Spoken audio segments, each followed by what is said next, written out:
Welcome to electronic science YouTube channel. आज हम आपको बताते हैं हमने इसकी सर्विस करी डिफ्यूजर -80 डिफ्यूजर है ये एम्स में लगा हुआ मदर चाइल्ड। इसमें बहुत सारी प्रॉब्लम आ रही थी। इसमें टेम्परेचर मेंटेन नहीं कर रहा था। एक बार 180 आने के बाद -80 डिग्री आने के बाद ये डाउन चला जाता था। ये 65 पे 45 पे 55 पे ऐसे मेंटेन कर रहा था। हमने इसकी सर्विस करी। सर्विस में हमने इसका ऑयल वगैरह चेंज करा, कंप्रेसर का इसमें ऑयल डाला और हमने H2 से प्रेशर चेक करा, लीकेज वगैरह करी, हमने पूरी गैस डाली, इसमें मिक्सर गैस डाली और अब हम नाइट्रोजन गैस वगैरह डाल के हमने पूरी चीज़ें टेस्ट कर ली। हमने पंखा भी लगा दिया, फिट कर दिया है और हमने ऑयल सेपरेटर भी चेंज कर दिया जो हमारा कंप्रेसर को कूल और हीट जो ट्रांसफ़र करता है गैस को, टेम्परेचर को जो हमारा ट्रांसफ़र करता है वो भी हमने ऑयल सेपरेटर इसमें नया फिट कर दिया है। और एक एक्स्ट्रा हमने एडिशनल एक फैन लगा दिया है और एक हमने आपको एक्स्ट्रा क्या कहते हैं कंप्रेसर फिल्टर भी हमने एक्सचेंज कर दिया है। अब हम आपको इसके प्रोग्रामिंग की बात करते हैं। लाइए डिस्प्ले बताइए।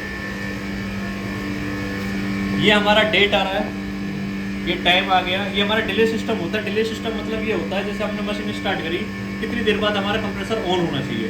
अगर मान लीजिए हम इसमें कंप्रेसर अगर हमने इसे 0-0 कर देते हैं, डिले टाइम नहीं डालते, उसमें हमारी क्या होती है सेफ्टी चीज़ें कम हो जाती है। इस कंप्रेसर के लिए जो हमारी लाइफ होती है वो कम हो जाती है क्योंकि लाइट आई चलेगी लेकिन कंप्रेसर स्टार्ट हो गया अगर डिले टाइम नहीं डल रहा है तो।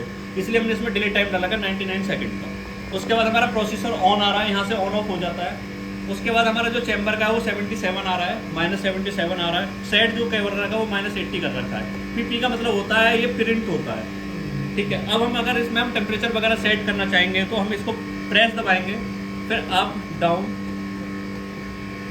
हो गया। यहाँ से हम अपना टेम्परेचर अब सेट कर सकते हैं जो भी हमें करना वाट एवर यू हैव, ठीक है। यहाँ से हम बाहर आ जाएंगे। हमारा कास्केडिंग का टेम्परेचर अगर हमें चेक करना होता है जो हमारा इंटरनल जो कॉलिंग होती है उसका हम टेम्परेचर चेक करते हैं तो यहाँ से हम चेक करते हैं। वो हमारा ये -25 जा रहा है। अगर ये मान लीजिए 50 के आसपास में है तो ठीक है। अगर ये उसके हाई जाता है तो मशीन में कोई ना कोई प्रॉब्लम है, कूलिंग में दिक्कत आ रही है। ये चीज़ें रहती है। और कोई परेशानी आपको कुछ और पूछना है?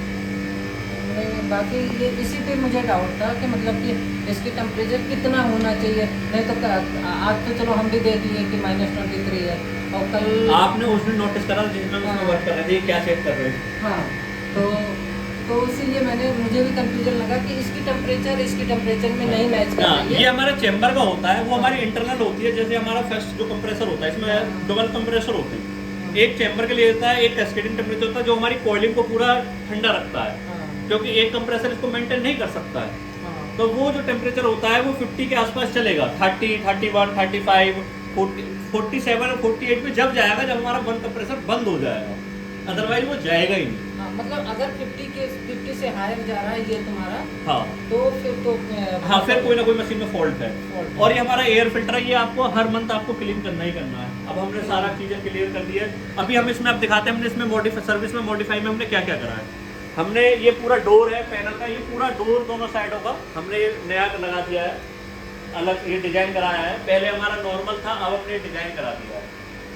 और अब हमने इसमें एक फैन भी लगा दिया। सारी चीज़ें हो गई हैं, कंप्रेसर वगैरह सब चीज़ कर रही है। हमने 4 दिन ये अंडर रिव्यू पे भी रखा है। 4 दिन से फ्राइडे को हमने करके गए थे, फ्राइडे से चल रहा है। आज हम आए फाइनल स्टेज देखने के लिए कि क्या है क्या नहीं है। बट ये अब रनिंग ठीक कर रहा है। हमने एडिशनल पंखा लगा दिया, फैन लगा दिया जो हमारे कंप्रेसर को कूल रखेगा और हमारे कंट्रोलर पैनल को भी ये कूल रखेगा क्योंकि यहाँ पे जो AC है डबल दो फ्रीजर लगे हुए हैं तो थोड़ा हीट जनरेटर होने का प्रॉब्लम होता है। तो इसलिए हमने और सेफ्टी चीज़ें लगा दी है।